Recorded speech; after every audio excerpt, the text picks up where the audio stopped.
والحب والإخلاص زاد قلوبنا نمضي إلى نور اليقين ونرتقي قمم الفلاح وتاجنا. Assalamu alaikum wa rahmatullah, bienvenidos una semana más a Consultas Islámicas. Estamos a segundo día de Ramadán, este mes tan sagrado, tan bendito, el mes del ayuno, el mes del sagrado Corán, el mes del Tarawih, un mes realmente destacado y especial del año. Y estamos también a 30 de junio, es decir que estamos ya iniciando el verano y por supuesto hoy vamos a tener bastantes consultas y preguntas relacionadas con este mes del ayuno, con el rezo del Tarawih, etc. Y para ello, para responder a todas estas preguntas, inshallah, tengo el honor de tener conmigo Mohamed Said Alides a mi derecha. Assalamu alaikum wa rahmatullah. ¿Qué tal estás? Ramadan Mubarak. Ramadan Mubarak, ají. ¿Qué tal el segundo día de ayuno? Muy bien, alhamdulillah. Alhamdulillah. Y a mi izquierda tengo a Tawfiq Shaddail Harak. ¿Qué tal? Assalamu alaikum wa rahmatullah. ¿Qué tal este segundo día? Se nota la sed más que nada, ¿no? El viaje y el cansancio un poquito. ¿Has estado en Cataluña? Sí. Mashallah. Bueno, ya inshallah planteando las preguntas, nos han llegado bastantes preguntas esta semana, pero antes de pasar a las preguntas les propongo las diferentes vías que tienen para hacernos llegar sus preguntas, inshallah. Tienen en primer lugar el teléfono, que es el 911 73 02 51, poniendo 0034 si llaman desde el extranjero, desde fuera de España. También tienen el email, que es consultas@cordobainternacional.com, y tienen las páginas de Facebook y de Twitter del canal. También la página de Facebook de Consultas Islámicas, que es facebook.com/Consultas Islámicas. Si os parece, inshallah, vamos a pasar algunas de las preguntas, que tenemos muchas. Una hermana que se llama Sheima nos dice: Assalamu alaikum wa rahmatullah, enhorabuena por el programa, jazakumullah khair. Primero desearía saber si está permitido a una mujer salir sin kohl. El kohl, que es, digamos, ese color, ¿no?, oscuro que se ponen las mujeres, y nos dice en Ramadán, el kohl solo en Ramadán, el uso del kohl solo en Ramadán. Y la segunda: ¿es cierto que si una persona que no usa hijab en Ramadán no es válido su ayuno? Nos dice, sí. ¿Salir con o sin? Con. Alhamdulillah, wassalatu wassalamu ala mulana rasulillah wa ala alihi wa sahbihi wa man walah. En el nombre de Allah, el clemente y el misericordioso, alabado sea Allah subhanahu wa ta'ala, paz y bendiciones sobre su último mensajero, el profeta Muhammad, sobre su noble familia y sus nobles compañeros hasta el día del juicio final. Amén. Al salir con kohl, si se refiere a este producto que es el kohl, ¿invalida el ayuno o no? Pues la opinión mayoritaria de nuestros sabios que no invalida para nada el ayuno, sí, que lo puede llevar dentro de los marcos del recato, digamos, según la opinión, que también hay otro debate, que si el kohl está permitido o no. Hay dos opiniones. Según la opinión, la escuela de Abdullah ibn Abbas forma parte del adorno, del contexto cultural de cada época de las mujeres, sin ningún exceso, pues está permitido. Alhamdulillah. Y la segunda pregunta acerca del hijab en Ramadán, dice si el uso del hijab es obligatorio en Ramadán, nos dicen. Y si no lleva el hijab la persona, si su ayuno queda invalidado. Entiendo y valoro pues la importancia que la gente da a este sagrado mes de Ramadán.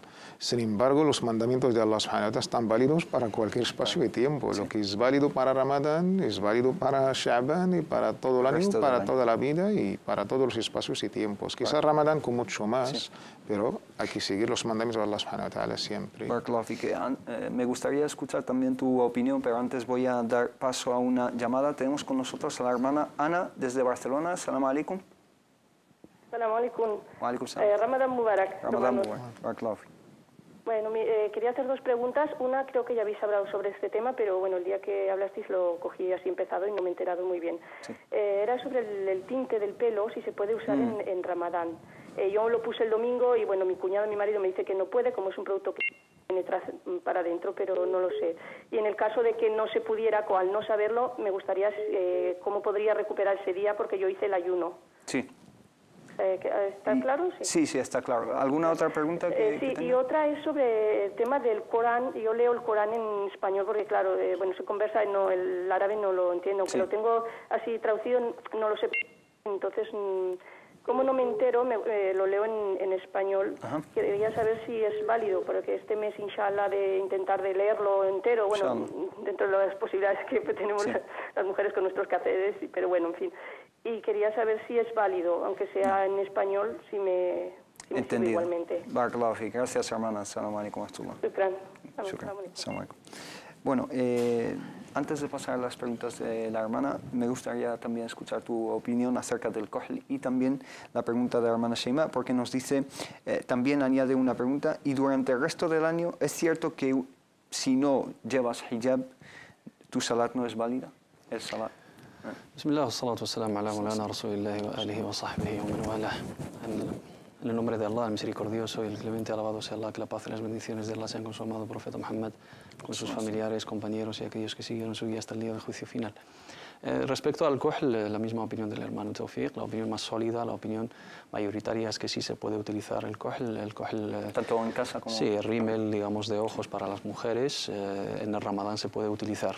Hablo de su uso, ¿no? Sí. ¿Dónde? Si invalida el ayuno o no. Yo no soy partidario de que se utilice, digamos, fuera de casa, salvo si es algo muy ligero. Algo muy ligero, que no sea llamativo, porque digamos, los ojos son unas partes muy bellas, muy atractivas, y al resaltarlos, digamos, con ese rímel, pues lo que estamos haciendo es llamar la atención, que es lo contradictorio del hijab, pero utilizarlo como algo que invalida el ayuno sí se puede utilizar. Pero cómo y dónde, eso ya hay que aplicarle las normas de recato, pudor y respeto que se le aplica a todo, a la vestimenta, a la conducta, etc. Y respecto al tema del hijab, también la misma línea que el hermano Tawfiq. Las hermanas deben de observarlo dentro de Ramadán y fuera de Ramadán.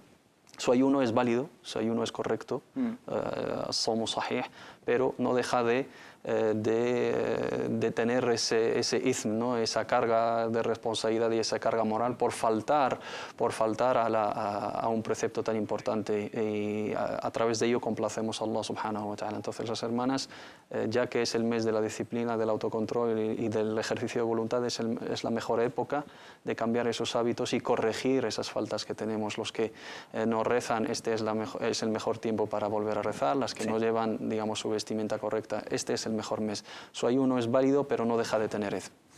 Barakallahu fik. En cuanto a las preguntas de la hermana Ana desde Barcelona, la primera es acerca del tinte, si es válido ayunar llevando tinte, o si en el día del ayuno uno se puede aplicar ese tinte, porque ella nos dice que el domingo se lo aplicó al pelo, pero está con la duda de si recuperar ese día o no. Hemos dejado claro, me parece que era el capítulo anterior, que no invalida para nada el ayuno, su ayuno es válido, inshallah.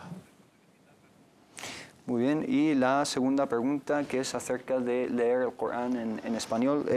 Si me permites, tengo otra pregunta aquí, muy parecida, si la encuentro, inshallah, de una hermana que nos dice si tiene la misma recompensa leer el Corán en español que en árabe, porque ella puede leer el árabe, pero no lo entiende. Entonces prefiere leerlo en español, y si tiene la misma recompensa, inshallah. Dos conceptos. El primero, bueno, la parte jurídica, ¿no? La parte que se menciona en los textos sagrados. Tenemos el hadith del profeta Muhammad sallallahu alaihi wa sallam: "Man qara'a harfan min kitabillahi falahu bihi hasana wal hasanatu bi'ashri amthaliha". Quien recita una letra del Sagrado Corán tiene una recompensa, y esa recompensa ha de multiplicarse por 10. El profeta Muhammad sallallahu alaihi wa sallam se refiere a la lectura, digamos, litúrgica, a la lectura ritual, ¿no? De la ta'abudía del Sagrado Corán como palabra divina en su esencia en lengua árabe, Qur'anan arabiyya. El Sagrado Corán está revelado en lengua árabe, y esa es digamos, la base del Sagrado Corán. Y cuando hablamos de la recitación, y cuando recitamos el Sagrado Corán en la oración o en las prácticas que precisan de esa recitación, no puede sustituir esa recitación, digamos, la recitación de la traducción, porque la traducción no es la palabra divina, sino es una traducción del comentario del Sagrado Corán. una traducción de alguna interpretación, no es una traducción literal del Sagrado Corán. No contiene todos los significados. No contiene los significados y aparte prácticamente es imposible abarcar los significados del Sagrado Corán a través de la traducción. Es una traducción cercana, aproximada a algunos significados, algunas interpretaciones. El esfuerzo de un traductor. Efectivamente. El otro concepto es referido al tema de las recompensas. Allah subhanahu wa ta'ala, ya que las obras en el Islam dependen de su intención y el que premia y el que recompensa sobre esas obras es Allah subhanahu wa ta'ala, ahí cada uno y su intención. Aquellos hermanos que no dominan la lengua árabe, no tienen la posibilidad de recitar el Corán en árabe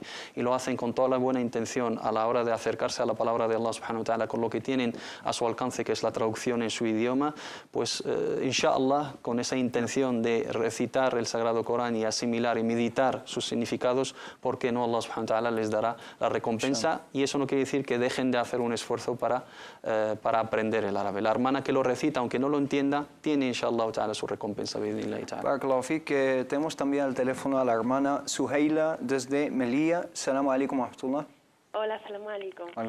Tenía una pregunta. Felicidades por el programa. Gracias, primero. Y mi pregunta es respecto a las bodas. Aquí en Melilla, no sé, en las demás ciudades o países, nos echamos janna, yo no estoy casada, pero se le suele echar janna en las bodas a la novia y al novio. He oído que es shirk, porque piensan que la janna como que da fertilidad a la mujer y que incluso se le ponen huevos para que la mujer sea más fértil y eso. Es decir, se le pone henna en las manos, ¿no? Sí, se le pone henna en las manos, en los pies. Y hay gente que lo hace por tradición, pero yo no sé qué tradición es esa. Unos seguimos al otro, pero no sabemos de dónde viene esa tradición. Entonces no sé si es ilícito, si es lícito, no sé de dónde viene eso. Y algunos dicen que es shirk. Sí, uno es shirk y otros dicen que no, que eso no pasa nada porque es una tradición que se suele hacer desde hace mucho tiempo. Y no sé, esa es la primera pregunta que quisiera que me la respondiese y ampliamente, por favor. Muy bien. Y la segunda pregunta es con respecto al Ramadán, a la hora de quitar el ayuno, de romper el ayuno, solemos en casa rezar y después comer, pero hay veces que tengo hambre y como y después rezo. No sé si eso está bien o qué sería lo obligatorio. Entendido, hermana. Barakallahu. ¿Vale? Muchas gracias. Barakallahu fik. Assalamu alaikum. Bueno, están claras las preguntas de la hermana Suheila. La costumbre que en algunos contextos sociales es de ponerse henna en las uniones nupciales, en las bodas, etcétera, ¿qué podemos decir al respecto? Teniendo en cuenta esta opinión de algunas personas que dicen que es shirk, que es la primera vez que lo oigo. La base que debemos aprender todos cuando hablamos de asuntos de lo que llaman nuestros sabios al-adat, y otra cosa es la ibadat. Estamos hablando de las costumbres, que tiene todo un proceso con una metodología en el fiqh y la jurisprudencia islámica, y otra cosa que es la adoración de Allah subhanahu, los actos de culto de adoración. No debemos mezclar las dos cosas.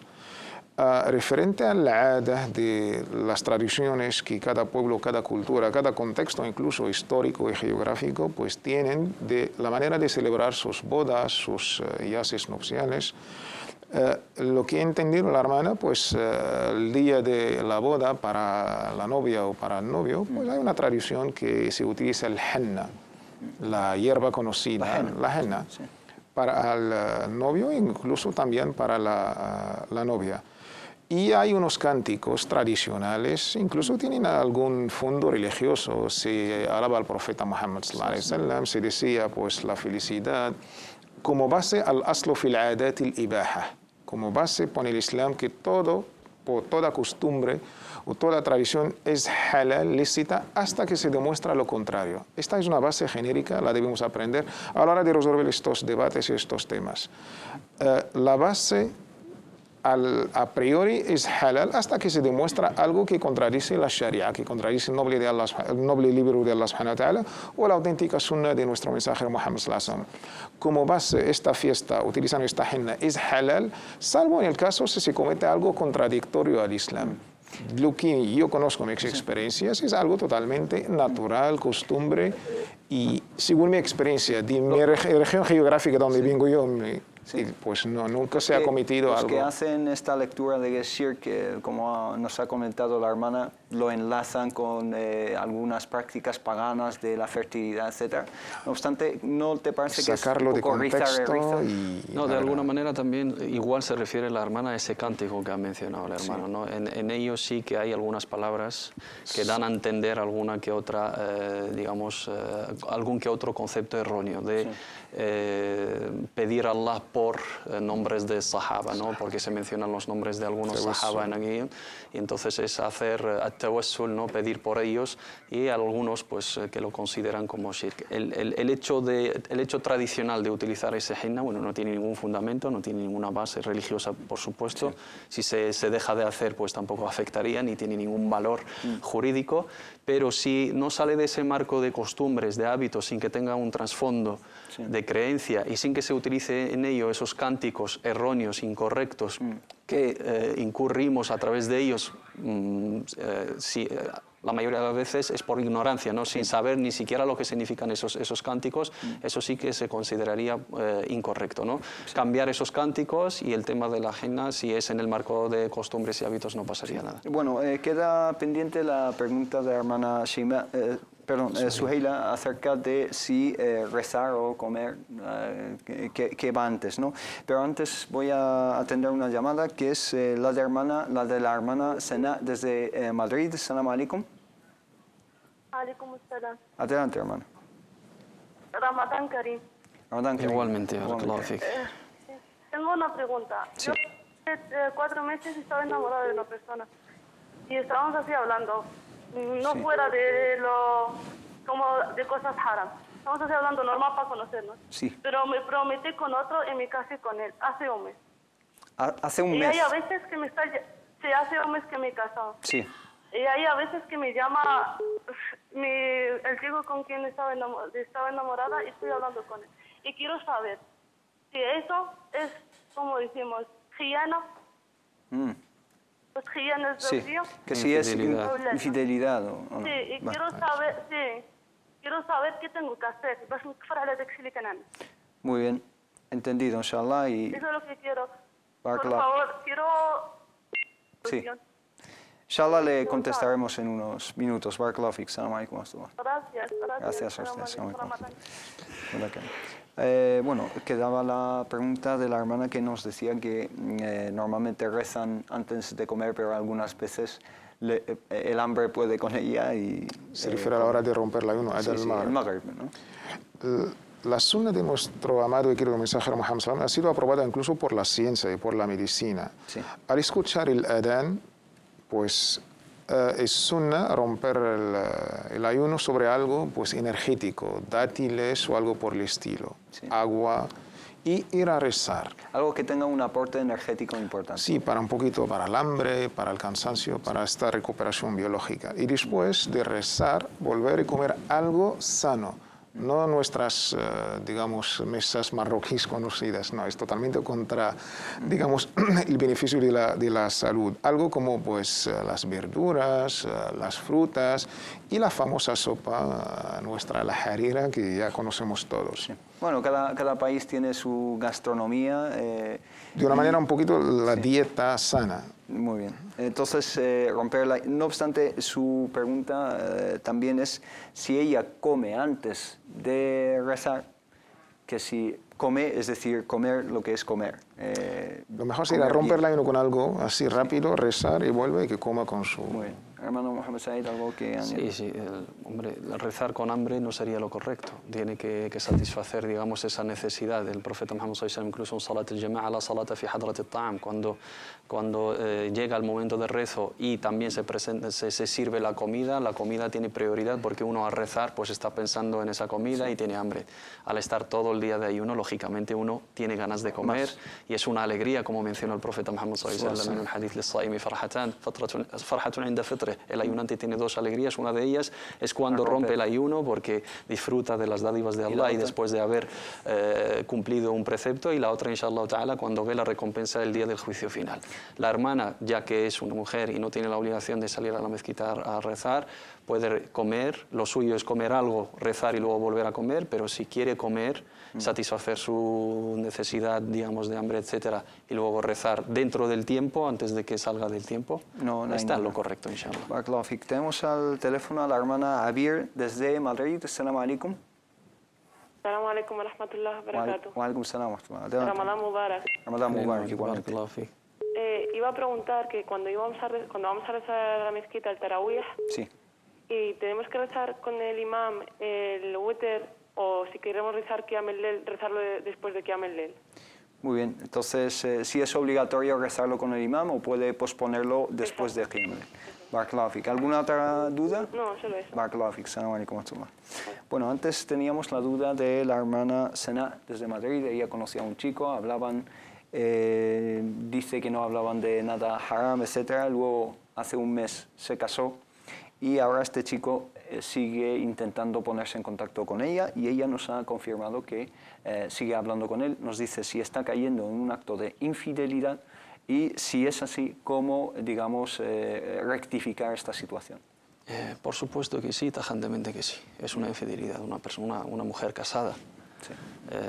Y ya está viviendo en un marco de matrimonio, alhamdulillah, y cuando hablamos de los valores islámicos, las relaciones entre los dos sexos solamente se contemplan en un marco de matrimonio, todo lo que sale de ese marco es ilícito y es, digamos, la puerta del adulterio, la puerta de la infidelidad, la puerta de la obscenidad y la puerta de la corrupción. Y tanto hombres como mujeres deben de cerrar esa puerta. Si está casada con un hombre, no tiene el derecho de estar hablando con otro, sobre todo con una persona que ha tenido, digamos, un pasado sentimental, y ese hombre debe de respetar la intimidad de otro hermano y debe de ponerse en su lugar. Si él le gustaría que en el caso de que estuviera casado con una mujer, que esa mujer estuviera hablando y conversando y intimando con otra persona. La hermana que haga tauba a Allah subhanahu wa ta'ala, que destruya esa tarjeta telefónica, que borre todos los tal, que no deje, digamos, ningún rastro para que no lo moleste, todo lo posible para que no tenga contacto con ese individuo, y que ese individuo que también tema a Allah subhanahu wa ta'ala, y por supuesto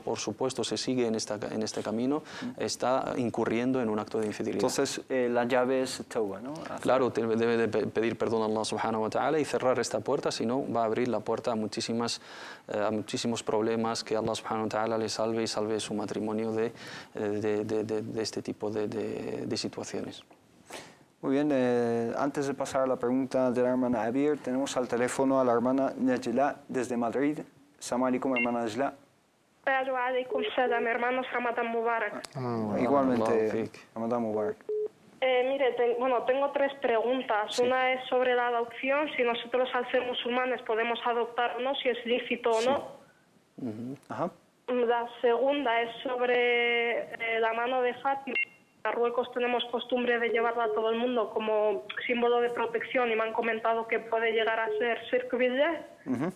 Y la tercera es sobre Salat Tarawih. Pues yo del Corán sé muy poquitas horas, sé 3 o 4 a lo mejor más o menos. Sí. Entonces me han comentado que Tarawih se hace como para completar el Corán durante todo el mes de Ramadán. Si yo no lo sé, ¿puedo seguir haciéndolo? ¿No puedo? Muy bien. ¿Alguna otra duda que tenga? No, eso es todo. Barakallahu fikum. Barakallahu fik. Assalamu alaikum. Bueno, antes de pasar a estas preguntas, teníamos pendiente la pregunta de la hermana Abir, que nos decía si ella va a la mezquita, por ejemplo, a rezar tarawih, si tiene la obligación de rezar el witr con el imam o puede posponerlo si ella tiene la intención de hacer qiyam al-layl, es decir, las oraciones nocturnas en casa y hacerlo al final. Obligatorio no es. Hay que tener en cuenta, pues, si uno tiene la niya de hacer tahajjud, de hacer más qiyam, sí, pues que reza solamente los rak'at de tarawih, y cuando el imam llega al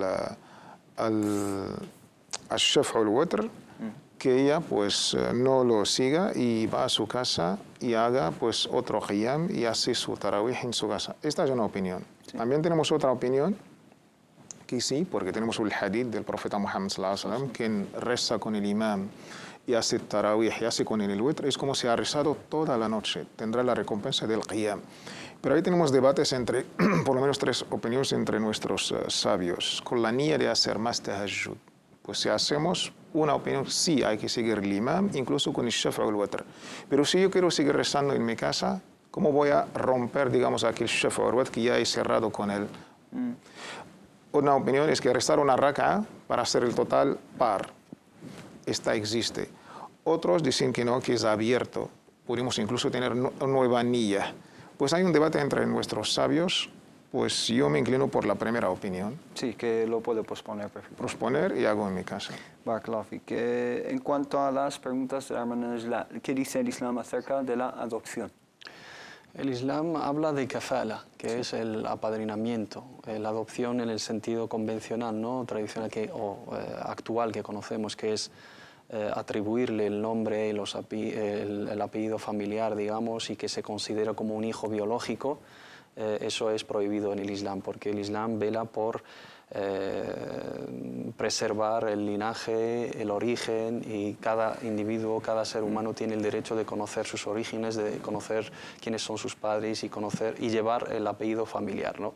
Se permite apadrinar a huérfanos, a personas necesitadas, a niños en una situación, digamos, de desamparo, etcétera, pero siempre manteniendo su apellido, manteniendo su nombre y luego teniendo en cuenta lo que implica a la hora de llegar a la edad de la madurez a nivel del contacto con los hermanos o las hermanas según qué género sea, ¿no? Y luego con el padre o con la madre, porque al fin y al cabo se considera una persona extraña, que no es de tu sangre, no es un hijo biológico, entonces se le aplica las mismas normas que las personas extrañas. Pero a nivel de cuidado, a nivel de manutención, a nivel de darle esa protección, es una de las obras más excelentes y más apreciadas en el Islam, porque el profeta Muhammad sallallahu alaihi wasallam nos dijo que él y aquel que apadrine a un huérfano estarán en el paraíso juntos como estos dos dedos, y indicó entre el índice y la mayor. Entonces aquella persona que apadrine a un huérfano, que apadrine a un niño o una niña en una situación de desamparo, tiene una recompensa, alhamdulillah, inmensa, y estará junto al profeta Muhammad sallallahu alaihi wasallam en su paraíso. Lo que implica jurídicamente, hay que tenerlo en cuenta, y la adopción convencional de, digamos, darle el apellido, de que se considere como un hijo biológico, eso no se contempla islámicamente. Barakallahu fik. La segunda pregunta acerca de lo que se llama en algunas sociedades y culturas la mano de Fátima, ¿no?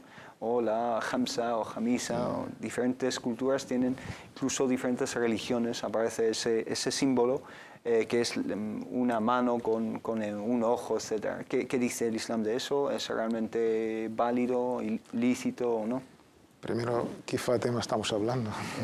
Sí. Si existe esta Fátima, incluso hay una Fátima para los católicos, la Virgen Fátima. Esto es totalmente contradictorio contra la aqida islámica. Los bases de la fe, de las creencias islámicas, es de tener plena fe en Allah subhanahu wa ta'ala. Allah subhanahu wa ta'ala es todopoderoso. Todo lo que pasa en este mundo es por orden de Allah subhanahu wa ta'ala. No hay que creer en una, digamos, un talismán, en una brujería, en unos, digamos, dibujos o símbolos y darles estas fuerzas. Esto incluso, como ha dicho bien la hermana, podemos caer incluso en algo que es dar algo que no merecen, que podemos caer en el shirk. Y esta mano de Fátima es un invento que va totalmente contra la aqida y la fe en Allah uno y único, todopoderoso. Entonces es un símbolo realmente no válido desde un punto de vista islámico y se cae en el shirk si uno lo lleva con esa intención de protección, etc. Es posible que podemos caer en el shirk. Hay que evitarlo, y es un bulo y se contradice con la sharia islámica. Bueno, y la tercera pregunta relacionada con la oración de Tarawih, ¿qué le respondemos? Sí, la hermana le comentaron que para rezar el Tarawih es necesario completar todo el Sagrado Corán, y ella no se sabe sino algunas suras, y eso es incorrecto. No es obligatorio terminar la lectura del Corán. Incluso sabemos que el profeta Muhammad sallallahu alaihi wasallam no rezó todo el mes, sino salió solamente los 3 primeros días, y el que estableció esta sunna del Tarawih es Umar ibn al-Khattab radiyallahu anhu en su califato, y no hay ningún texto jurídico que determine que haya que completar la recitación del Sagrado Corán durante el rezo del Tarawih. Es una costumbre que se ha ido adaptando, es una sunna hasana, inshallah ta'ala, que conlleva una gran recompensa. La gente reza y escucha todo el Sagrado Corán, logramos completar todo el Sagrado Corán, pero eso es en el contexto de las mezquitas, y hay mezquitas incluso que no lo hacen. Entonces la hermana puede rezar su Tarawih con lo que sabe de Corán, con la misma alea si quiera, inshallah ta'ala, y cuanto más rece mejor para ella. Bueno, tengo una pregunta acerca de Tarawih, no obstante, antes voy a atender una llamada, inshallah. Tenemos con nosotros al hermano Abdelrahman desde Madrid. Assalamu alaikum wa rahmatullah. Alaikum salam. Adelante, hermano. pregunta es la siguiente. Yo hace aproximadamente pues 15 días sufrí una pequeña operación. Hice la circuncisión porque soy un musulmán de nueva generación. Bueno, entonces a mí lo que me preocupa es que yo no puedo hacer mi vudú completo. El vudú, ¿no? El vudú completo y entonces no puedo, en fin, me encuentro sucio.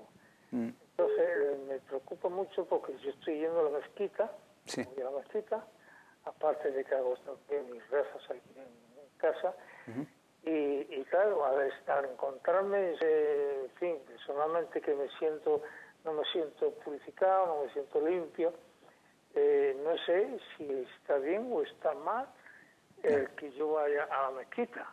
Yo de hecho estoy yendo, ¿estamos? Y, en fin, cuando entro a la mezquita, salgo de ella, digo, esta ciudad, perdóname, y bueno, digo, quiero hacer mi oración en compañía de mis hermanos musulmanes. Simplemente tiene esa duda del estado de purificación, si es válido o no, ¿no? Efectivamente. Barakallahu fik. Entendido, hermano. Barakallahu fik. Salam alaikum wa rahmatullah. Bueno, la pregunta que yo tenía acerca de Tarawih, que me surgió a raíz de la tercera pregunta de la hermana, es si uno puede hacer Tarawih en casa con el Corán, siguiendo el Corán en la mano, lo que es el Mushaf, si uno no memoriza todo el Corán. En el caso de las mujeres sí, porque rezan en casa, pero los hombres es muy recomendable y lo suyo que vayan a la mezquita a rezar con sus hermanos. Pero en el caso de las mujeres. En el caso de las mujeres sí se puede, digamos, llevar el Sagrado Corán y recitar con el Sagrado Corán, inshallah ta'ala. Barakallahu fik. La pregunta del hermano Abdurrahman acerca de su estado de purificación, su wudú. Él ha hecho una operación hace 15 días, no obstante él dice que no se encuentra en un estado de pureza completo y por lo tanto se queda con la duda de si acudir a la mezquita o no. No he entendido muy bien la No lo has oído muy bien quizá. No, es que las cosas, el wudú tenemos una base, las dudas no se evitan por la certeza, no se evita por la duda. El wudú... Él habla del ghusl porque ha hecho circuncisión y entonces todavía está cicatrizando, no puede hacer el ghusl entero, entonces ¿qué es lo que...? Vale, pues se ha hecho el ghusl y digamos el sangrado que ha mencionado el hermano Mohammed Said. En la opinión, digamos, hay un debate entre nuestros sabios, la sangre se invalida, no invalida la cantidad. Yo me creo por la opinión que la sangre pues no invalida el wudú, pues en este caso el hermano debe consultarlo con su médico y no entiendo muy bien qué es lo que invalida el wudú, si es la sangre. No puede tocar con agua, entonces no puede se purifica.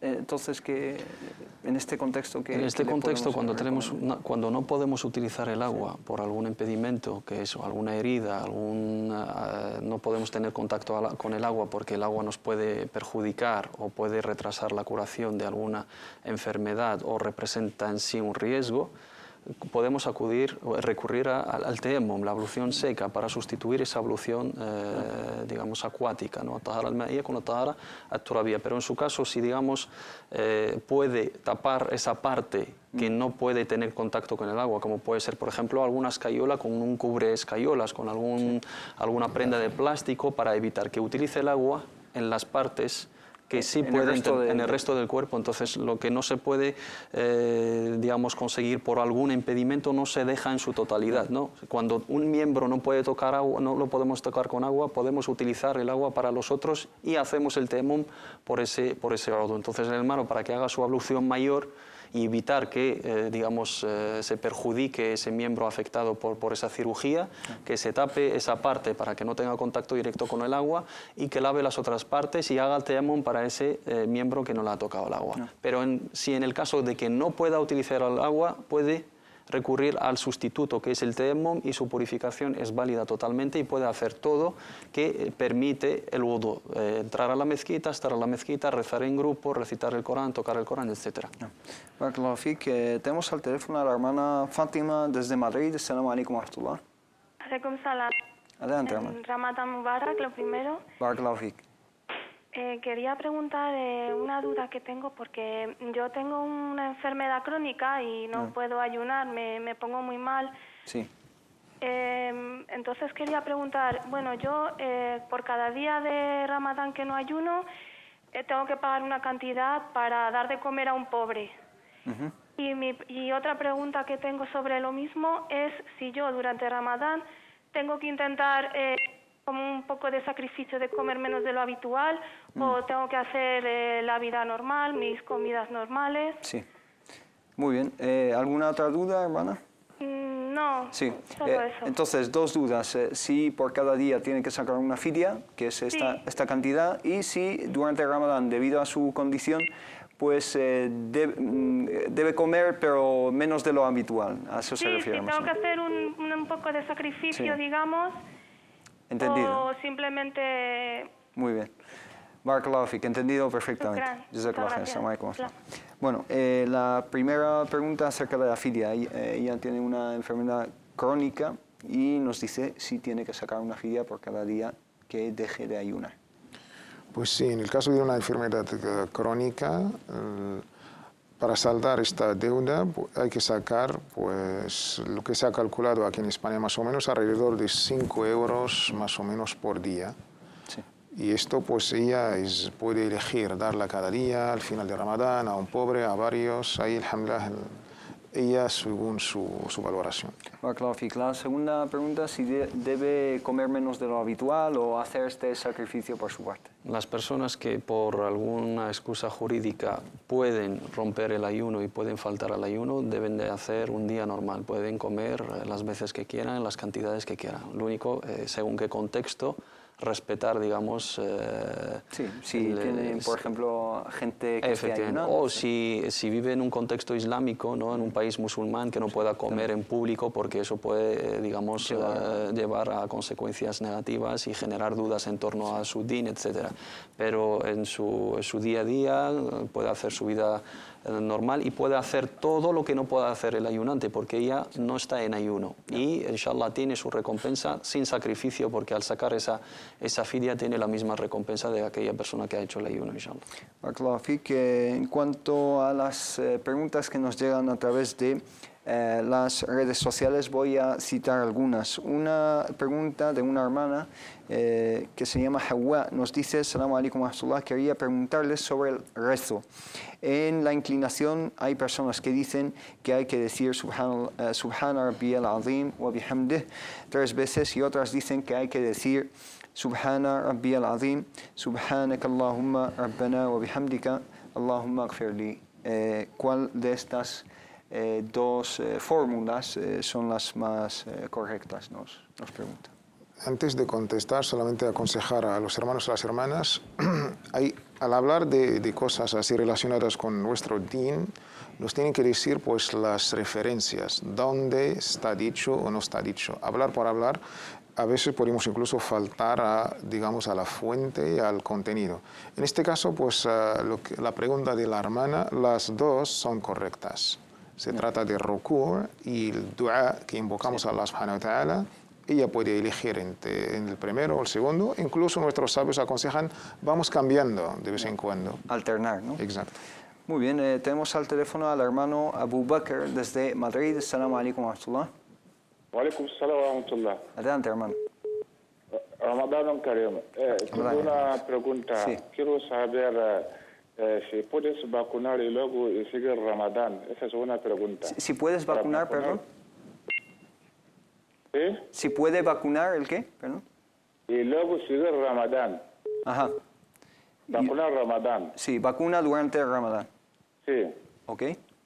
Sí. Y segunda pregunta, esas palabras diciendo Ramadán Karim y Ramadán Mubarak, sí. Esas dos palabras, ¿qué es mejor para Karim. Sí, si decir Ramadán Karim o Ramadán Mubarak, ¿cuál es más recomendable? Barakallahu Sí, fik.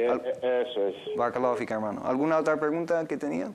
No tengo. Muchísimas gracias. Jazakallah khair. Assalamu alaikum wa rahmatullah. Alaikum assalam.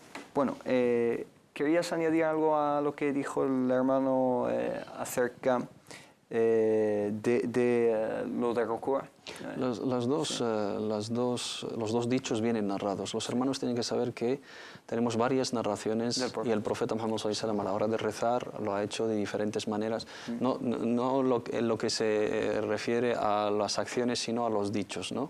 Y eso viene narrado. El Subhana Rabbiyal Azim es una opción, Subhana Rabbiyal Azim wa bihamdih. Y también al final de su vida el profeta Muhammad sallallahu alaihi wasallam, cuando recibió la revelación de Surat An-Nasr, la victoria, وَرَأَيْتَ النَّاسَ يَدْخُلُونَ فِي دِينِ اللَّهِ أَفْوَاجًا فَسَبِّحْ بِحَمْدِ رَبِّكَ وَاسْتَغْفِرْهُ إِنَّهُ كَانَ توابا. A partir de ahí el profeta Muhammad sallallahu alaihi wasallam decía en su ruku', Subhanaka Allahumma bihamdika Allahumma واغفر لي سبحانك اللهم وبحمدك اللهم اغفر لي. Decía nuestra madre Aisha, كان يتأول القرآن, digamos, hacía lo mismo que le ordenaba Allah subhanahu wa ta'ala en el Sagrado Corán. Todos esos dichos vienen narrados. Lo más importante, tenemos que tener la narración auténtica de que lo ha hecho el profeta Muhammad sallallahu alaihi wasallam. Cualquiera de ellos nos vale. Bueno, aquí se ve en las pantallas como la gente ya está rompiendo el ayuno en la Meca. Están bebiendo y comiendo. Pedimos a Allah subhanahu wa ta'ala que acepte su ayuno, que acepte nuestro ayuno y que acepte el ayuno de todos nuestros hermanos que están en ayuno, tanto aquí en España como en el resto del mundo. Ya veis que el ayuno une a los musulmanes en todo el mundo. Subhanallah, es un estado en el que entra el ser humano y todos sentimos lo mismo, todos sentimos ese hambre, esa sed y esa necesidad y ese estado y esa situación y esa condición de servitud, de servidumbre ante Allah subhanahu wa ta'ala, la ubudiyya, Allah subhanahu wa ta'ala. Desde aquí también hacemos dua por ellos y que ellos también, inshallah, hagan dua por todos nosotros. Me gustaría destacar algo, ¿no? El ambiente del ayuno ahí en la Meca y en la Medina, porque la gente se pelea para darte de comer, ¿no? Y llevarse la recompensa de tu sean, porque sabemos que aquella persona que le da de comer a un ayunante se lleva la recompensa y para él es como si haya salvado una vida humana, ¿no? De la esclavitud. Y la gente en Meca y Medina se pelea para darte de comer. Es un ambiente, mashallah, increíble. Que Allah subhanahu wa ta'ala nos bendiga con hacer de nuevo Ramadán, inshallah ta'ala. Barakallahu fik. Realmente son lugares que uno debe ir ahí para sentir lo que se siente ahí mismo, subhanallah.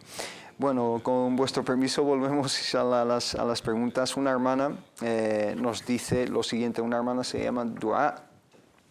Nos dice, Assalamu alaikum, hermanos, tengo una pregunta. Mi hermano conoce a una chica que quiere regresar al Islam y esa chica es voluntaria en la Cruz Roja.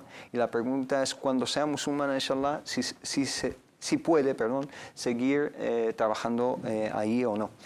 Tengo pendiente la pregunta del hermano Abu Bakr, pero me gustaría preguntarte esta pregunta, inshallah. Trabajar en la Cruz Roja, debemos entender, la Cruz Roja es una entidad desde el primer día que se ha fundado sobre bases laicas. Solamente nos viene a la mente la cruz, realmente es la bandera de Suiza. El fundador de la Cruz Roja, cuando fundó esta organización humanitaria, era reacción de la Primera y la Segunda Guerra Mundial. Pero como logo ha elegido pues la bandera de su propio país, aunque ahora ya se ha decidido por consenso dentro de la Organización Internacional Cruz Roja de cambiar este logo. Ahora va a ser otro dentro de muy poco, ya está aprobado y votado. Trabajar en la Cruz Roja, pues si hay una alternativa islámica como la Luna Roja, una entidad que hay muchos como Muslim Relief y Islamic Relief, sería lo mejor. Sin embargo, pues trabajar con esta identidad y colaborar con ella es un trabajo digno, es lo que nos recomendó nuestro mensajero Muhammad sallallahu alaihi wasallam en aquel hadith de Hilfu al-Fudul. El profeta Muhammad sallallahu alaihi wasallam, como nos cuenta en el Imam Ahmed en su Musnad, durante su época preislámica asistió a reunión, a un congreso donde todas las tribus árabes, incluso la tribu de Quraysh, han hecho pues un acuerdo de salvaguardar lo que podemos llamar hoy en día los derechos humanos y las libertades. El profeta Muhammad sallallahu alaihi wasallam asistió y dijo, incluso después de la época islámica, asistía a una reunión que trataba de salvaguardar los derechos y las libertades humanas. Si hoy mismo me invitan, asistiré a esta reunión. De ahí entendemos pues estos valores que el Islam apoya. Las preguntas del hermano Abu Bakr nos decía, desde Madrid nos decía si uno se puede vacunar durante el Ramadán. Sí, las vacunas no invalidan el ayuno porque el contenido no se considera como aportación alimenticia y aparte es una inyección subcutánea o intramuscular o intravenosa en su caso, sí, que no, digamos, se ingiere por las vías habituales, la vía oral, y aparte no contiene algún contenido nutritivo. Por lo tanto, las vacunas no anulan el ayuno. Y en cuanto a la fórmula de felicitarse Ramadán, sí es mejor decir Ramadán Mubarak o Ramadán Karim. Es un debate lingüístico. Si el hermano entiende un poco el árabe, sobre todo la elocuencia en árabe, tenemos algo que se llama una frase insha'iyya, jumla insha'iyya y jumla khabariyya. No sé cómo voy a traducirlo en castellano. Una frase que decreta una orden, sí, una frase que cuenta algo, narrativa, una frase narrativa, una frase que pues formula una orden. En este caso, lo correcto, siguiendo, digamos, los preceptos islámicos, sería Ramadán Mubarak. Esto será lo correcto. Decir Ramadán Karim lo está diciendo como mubtada o khabar, lo está diciendo como un adjetivo. Yo creo que sería un poco difícil explicarlo. Y hay que tener en cuenta también la niyya, la intención de los hermanos cuando dicen esta frase para felicitar. Lo mejor dice Ramadán Mubarak para salir de este debate. El profeta Muhammad sallallahu alaihi wasallam en el hadith, cuando les hablaba a los compañeros de la llegada del sagrado mes, les dijo laqad adallakum shahrun mubarak. Entonces, rescatando, ¿no?, el adjetivo que utilizó el profeta Muhammad sallallahu alaihi wasallam, lo más cercano a ese término profético sería Ramadán Mubarak, pero también Ramadán Karim sería aceptable, ¿no? Bendito. La felicitación, felicitarnos es algo permitido porque lo hizo el profeta Muhammad sallallahu alaihi wasallam. La fórmula no hay ninguna en concreto, la que más se acerca a la palabra que utiliza el profeta es Mubarak, las otras también son bendito, feliz, Ramadán Sa'id, Karim, todo. Todo que sea un adjetivo positivo, inshallah. Tenemos al teléfono a la hermana Hasna desde Málaga. Salamu alaikum wa rahmatullah. Salamu alaikum wa rahmatullah. Al-salam. Ramadán Mubarak. Ramadán Mubarak. Mi pregunta que es, mi padre, un hombre mayor, sí, y no puede hacer saum, ayuno ni wudu bien. Sí. Y el problema que mi madre lo chucha, que como lo obliga, que haga bien, que practica practicando bien. Sí. Y es que ella tiene mucha voluntad, él tiene poco. Y no sé cómo aconsejo a mi madre, que ya mi padre no puede. Sí. Y si no puede hacer ayuno, ¿puedo yo sacar fidia por él? Muy bien. ¿Cómo aconsejo a mi madre? Sí, es decir, su madre insiste en que su padre debería hacer el ayuno mientras que él físicamente no está capacitado. Sí, es un hombre de 80 años. Mashallah. Muy bien, pues inshallah enseguida responderemos a las dos preguntas que acaba de plantear. Barakallahu fikum. Fiki, hermana. Assalamu alaikum wa rahmatullah. Bueno, la primera pregunta es acerca de su padre mayor de edad, etc. Si su madre está en lo correcto o no. Estando mayor de edad, por cierta unanimidad, por la aliyah y por el hadith de nuestro mensajero sallallahu alaihi wasallam, los mayores, por no cumplir con el precepto de la capacidad, están totalmente exentos de acatar el Ramadán. Y también por unanimidad entre los sabios, compensar este Ramadán es con fidya. Y la fidya hemos dejado claro que es dar la cantidad de más o menos 5 euros por día. Y en cuanto a la segunda pregunta es acerca de la fidya, que si ella puede sacar una fidya por él. Sí, al ser su hija le puede ayudar. Si él está en una situación económica, digamos, que no puede hacer frente a esa fidya, por ser su hija, o cualquier familiar directo, inshallah ta'ala, lo puede pagar por él. No. ¿Y cómo puede aconsejar un poco a la madre para que deje de insistir tanto? Pues insistirle que la yukallifullahu nafsan illa wus'aha. Allah subhanahu wa ta'ala no le carga a ningún ser lo que está por encima de su capacidad, y la religión, los preceptos religiosos no procuran hacernos sufrir ni que lleguemos al límite, ¿no? Hay capacidades y hay situaciones de excepción, enfermedades, etcétera, y la ley islámica contempla estas situaciones perfectamente, y para cada situación pues proporciona alternativas. Los hermanos que no pueden hacerlo por enfermedad, por vejez, porque no están en las condiciones óptimas para hacerlo, tienen la alternativa de el fidia o recuperarlo cuando mejoren. En el caso de su padre es una persona muy mayor que igual ya no tiene ni siquiera uso de razón, entonces por lo tanto hacerle sufrir ayunando pues sería totalmente desaconsejable. Nos acaban de llegar algunos mensajes de SMS, voy a plantear unos cuantos. Un mensaje que nos dice si está permitido en el Islam depilarse el pecho, las piernas, etc. Ya sé que lo hemos contestado varias veces, pero por favor una respuesta muy corta, inshallah. Como base está permitido. Queda poco tiempo. Está permitido, sí. Como base está permitido. La pregunta es que, esto ya lo hemos contestado en capítulos anteriores. Los vellos que el Islam pues trata, en este caso pues no hay ningún problema. Sí. Y tenemos también otra pregunta a través de los SMS.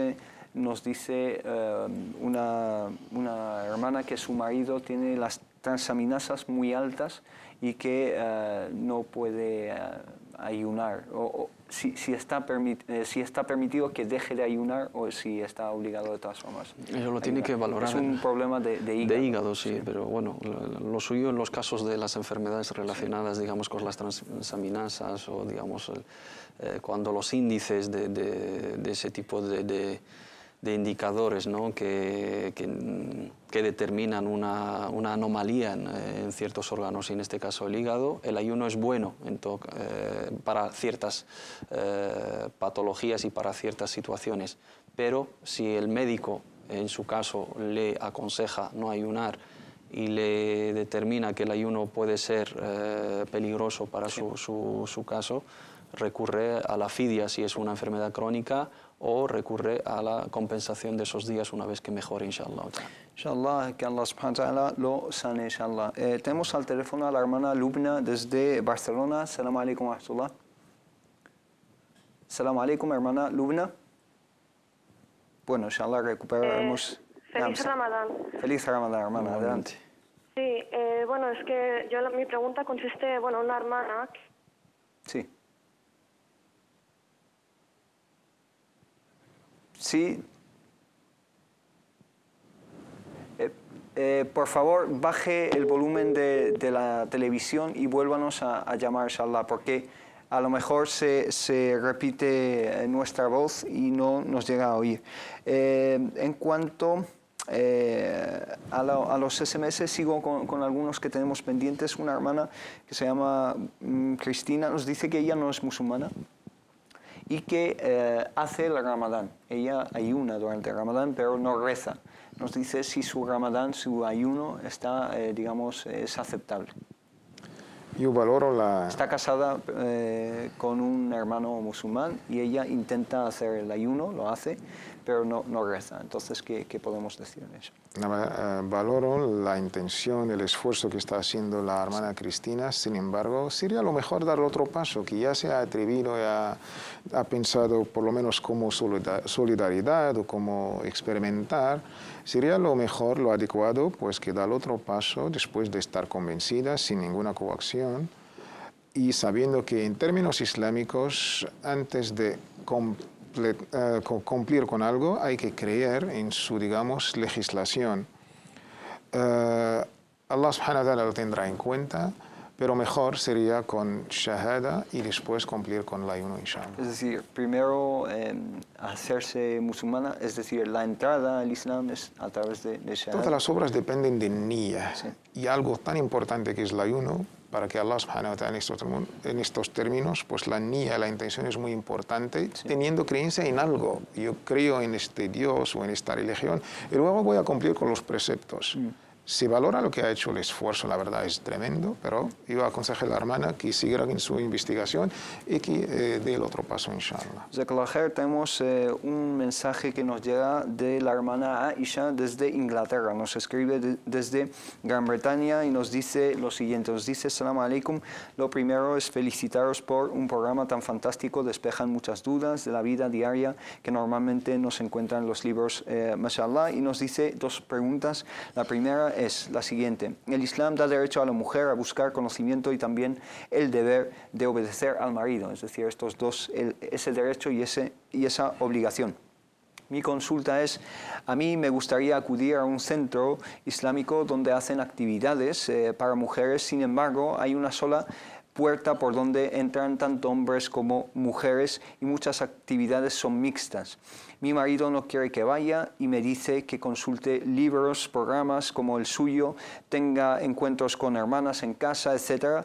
¿Qué predomina? ¿Mi derecho a aprender en un centro islámico u obedecer a mi marido en este contexto? ¿Qué podemos decir? Pues decirle a la hermana la ifrata o la tafrit, ¿no? Hay que tratar con esto sin excesos ni defectos, no tanto por su parte como por la parte del marido. Ella tiene el derecho de acudir a los centros, a la mezquita. El profeta Muhammad nos ordenó a los hombres: la tamna'u ima Allahi masajid Allah, que no hay que prohibirle a las amas, a las siervas de Allah subhanahu wa ta'ala acudir a las casas de Allah subhanahu wa ta'ala para rezar, para aprender el conocimiento, para asistir a las reuniones de bien. Pero eso no tiene que ser en detrimento, ¿no? Y en, digamos, de su vida matrimonial, perjudicando a su vida matrimonial y a los derechos de su marido, la educación de sus hijos y tal. Si la hermana cumple con su obligación, ¿no? En su casa y cumple con su obligación en el trato que se merece su marido, ¿no? Cumpliendo con sus necesidades, etc., el marido ahí tiene también la obligación de facilitarle, ¿no? Y darle la posibilidad de que asista a ese tipo de reuniones, siempre en un marco limitado, reconocido, con sus valores islámicos, etc. La ifrata o la tafrit. Jazakallah khair. Y la segunda pregunta es la siguiente, nos dice: con referencia al interés, si por ejemplo se compra una casa, tengo entendido que el interés es haram, sin embargo una hermana me ha dicho que si vives en un país no islámico y la única manera de comprar esa casa y no tienes dinero ahorrado es a través de un crédito o una hipoteca, entonces no es haram, y que si se hace a través de un banco o hipotecas islámicas, aquí en Inglaterra hay varios, nos comenta, tampoco lo es. ¿Es esto cierto o no? ¿Es correcto o no? Aquí dos cosas. Primero, la hermana, hablar en nombre de Allah subhanahu wa ta'ala sin ninguna autoridad, pues podemos caer en un error gravísimo. La hermana está decretando fatwa, algo que es considerado de los 7 pecados capitales, que es la usura, la riba. Sí. Dos, estando en el contexto británico, como ha dicho la hermana, y diciendo que hay bancos islámicos, yo no sé hasta qué medida podemos correr a bancos no islámicos. No conozco el contexto inglés, conozco que hay bancos islámicos. Sería lo mejor que acude a donde está viviendo, al centro islámico más cercano, al banco islámico que tiene en su país, sabiendo que la usura de arriba es haram. Jazakallah khair. Y nos quedan pocos minutos. Una pregunta que a mí me ha gustado. Dice: Assalamu alaikum, ahora que hace calor meto a mis niños en la bañera y les dejo jugar ahí, pero me han dicho que no es bueno porque en el servicio está Shaitán. ¿Qué le podemos responder? Bueno, tiene parte de razón, por supuesto que sí, y es los lugares, ¿no? lo que se denominan Beit el-Khala, ¿no? Los lugares donde, digamos, hacemos nuestras necesidades, que son lugares impuros, normalmente son los hábitats de los malos espíritus y de los demonios. Por eso, al entrar, tenemos el dua del profeta Muhammad sallallahu alaihi wasallam: Allahumma inni a'udhu bika min al-khubuthi wal khaba'ith. Entonces, la hermana, si tiene la posibilidad de que bueno, siempre tiene que pronunciar el el dua para protegerse ella y proteger a sus hijos, y una vez que esté ahí jugando con ellos, no mencionar el nombre de Allah, porque aunque sea una bañera no deja de ser el lugar donde, digamos, donde hacemos nuestras necesidades, que es un lugar impuro. No podemos mencionar el nombre de Allah, no podemos mencionar el nombre del profeta, ni recitar el Corán, etcétera, y no podemos, y es preferible incluso no hablar, ¿no? Pero al no estar, digamos, haciendo alguna necesidad y el estar lavándose o refrescándose, teniendo en cuenta de que haya hecho dua, inshallah ta'ala, que Allah subhanahu wa ta'ala la proteja y proteja a sus hijos. Si tiene la posibilidad de que tenga alguna bañera fuera, sería lo ideal, y que la bañera sea simplemente para lavarse, purificarse y asearse, inshallah. Jazakallah khair. Bueno, digo que me gustó esa pregunta porque hay que ver el afán que tienen algunas personas por saber todos los detalles, subhanallah, y es algo realmente admirable y realmente que resalta, que salta a la vista, mashallah. Sé que nos quedan muchísimas preguntas. Esta semana nos hemos visto desbordados con las preguntas que nos han llegado a través de las redes sociales, pero inshallah prometemos con la ayuda de Allah subhanahu wa ta'ala irlas respondiendo, sea a través de la emisión del canal o a través por escrito, es decir, a través de mensajes por escrito, a través de las redes sociales, inshallah. Hemos llegado a la conclusión del tiempo que tenemos para esta semana, inshallah. Solo me queda dar las gracias a ambos, a Mohamed Said Liles, muchísimas gracias por todas las explicaciones, Jazakallah khair. Gracias a ti. Y a Tawfiq Shaddad al-Harraq, muchísimas gracias, que Allah subhanahu wa ta'ala te bendiga aquí. Y a ustedes les deseo un Ramadán lleno de bendiciones, lleno de bondad y benevolencia, inshallah, y que Allah subhanahu wa ta'ala acepte de todos nosotros nuestro ayuno, nuestra salat, nuestras oraciones y nuestro qiyam, nuestras oraciones nocturnas, y que Allah subhanahu wa ta'ala les bendiga siempre, pero especialmente este mes tan bendito y tan destacado del año. Que Allah subhanahu wa ta'ala les guarde y les proteja, y nos vemos inshallah el jueves que viene. Assalamu alaikum wa rahmatullahi ta'ala wa barakatuh.